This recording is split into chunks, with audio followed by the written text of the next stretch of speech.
Welcome to PsychLens, where we turn complex psychology into clear, practical insights.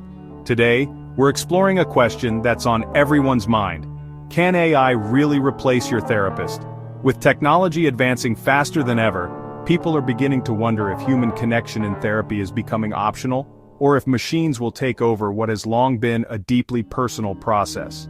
So let's dive in, not with hype or fear, but with real science, real examples, and real possibilities. People often ask, if AI keeps getting better, could it replace our therapists? It's a compelling question. After all, AI is now used for many tasks once reserved for humans. To answer it, we need to look at what therapy really is. What makes it work, where human qualities matter, what AI can already do well, and where it falls short. Then we'll draw conclusions about whether replacement is realistic or whether a hybrid model is more likely. Therapy is more than just advice.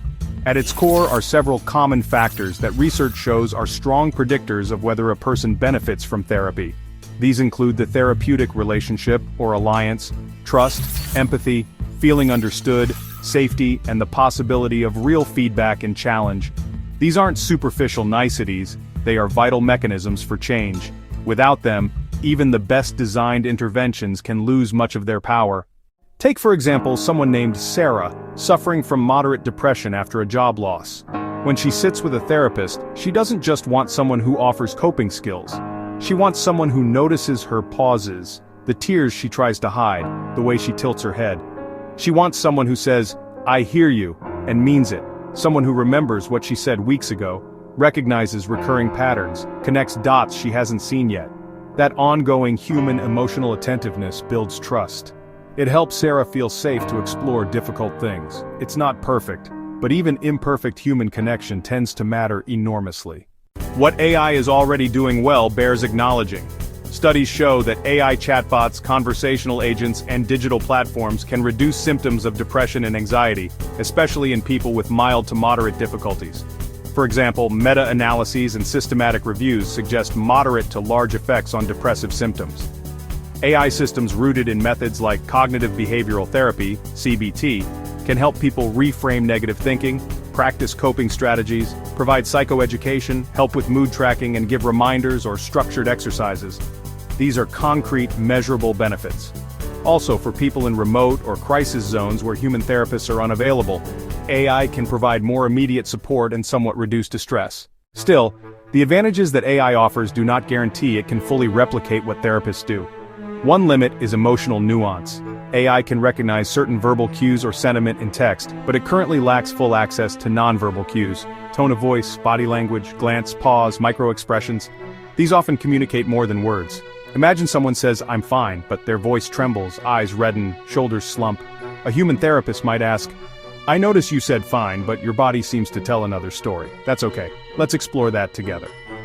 AI can be trained to flag some discordances, but it doesn't perceive or feel them in the human way, which changes how it responds. Another crucial point is memory and continuity over long time. Therapy often involves looking back, noticing patterns across months or years, understanding how small events connect to larger ones. Research shows AI systems struggle with integrating past sessions in a consistent, meaningful way. They may need external tools to track histories. This can lead to fragmentation. Information gets lost or is not tied back in later work.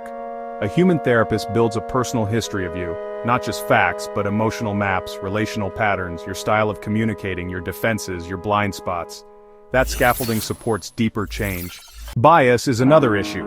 AI is trained on large datasets, texts, conversations, psychological literature, and those datasets carry biases, cultural, racial, gender, socioeconomic.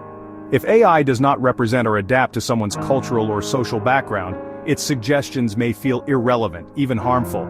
For example, an AI developed mostly on Western populations might fail to appreciate how family, honor, social expectations, or local stigma function in other cultures. A therapist from the same or understanding culture can bring insight that AI may miss. Then there's the matter of crisis situations. If someone is suicidal, psychotic, and severe trauma experiencing abuse, they often need more than conversation or prompts. They need human judgment, possibly medical intervention, immediate safe planning, ethical decisions, sometimes systemic help. AI tools often cannot reliably detect severity, urgency, or risk to life, without false negatives or positives. This is not a small flaw, it's critical. Mistakes here can cost lives. Licensed human professionals are trained to recognize red flags, to escalate care, to coordinate with other services. AI, as of now, is not equipped to take on full responsibility in such moments. Another limitation is personalization with flexibility. Humans can adapt to your mood that day, to your unspoken emotional state, to the things you resist, to how you express yourself, maybe in stories, metaphors, jokes, silence. They can gently push, pause, circle back, notice when avoidance is happening. AI tends to follow predefined strategies. It may prompt you through modules, CBT worksheets, standard lines. It can adjust somewhat with machine learning and dialogue history, but it often lacks the improvisational, creative responsiveness of a skilled therapist. A human therapist might notice, "You seem to change topic when we get to your family. Maybe there's something unspoken there." AI might not. People also benefit from what we call therapeutic alliance, which is partly human trust, but also a feeling that someone truly cares, that you are not alone with your internal struggles. Even if AI gives very good responses, many persons report a different quality of feeling seen or heard when interacting with another human. That relational aspect includes shared humanity, brokenness, doubt, hope. It's not necessarily rational, but it matters psychologically for healing. So where does this leave us? In many cases, AI is not going to replace therapists, at least not entirely, but that doesn't mean it's useless or even secondary.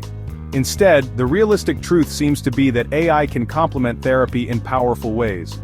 For people who cannot easily access human therapists because of cost, geography, stigma, AI can offer an accessible, scalable form of support. It can help with early detection, offering coping tools, bridging gaps between sessions, offering psychoeducation, and helping with less severe problems.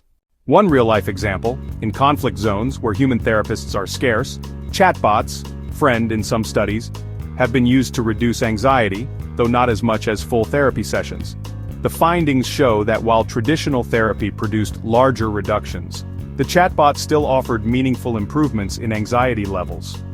Another example, for young people with mild to moderate depression, AI conversational agents have shown good effects in meta-analyses, reducing depressive symptoms significantly.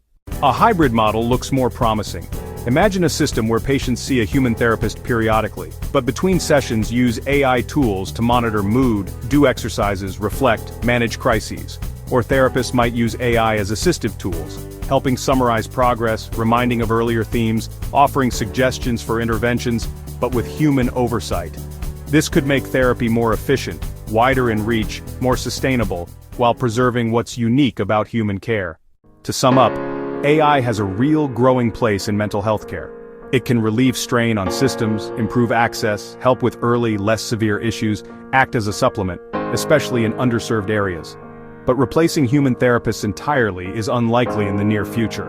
And even in long term, many of therapy's most powerful aspects are deeply human. Empathy, relational depth, moral judgment, the ability to hold someone through silence, complexity, crisis.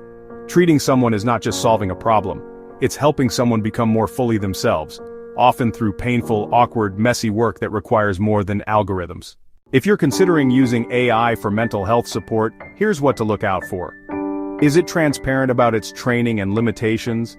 Is there clear guidance for crisis situations? Is data privacy well protected? Is there some human oversight or possibility of moving to a human professional if needed? If yes, it can be a valuable tool. If not, relying solely on AI might be risky. In the end, the truth is, AI won't replace your therapist, but it could become a powerful ally. And perhaps what we really should hope for is not full replacement, but collaboration. AI plus human therapists together to make mental health care more accessible, more compassionate, more effective. So, here's the truth.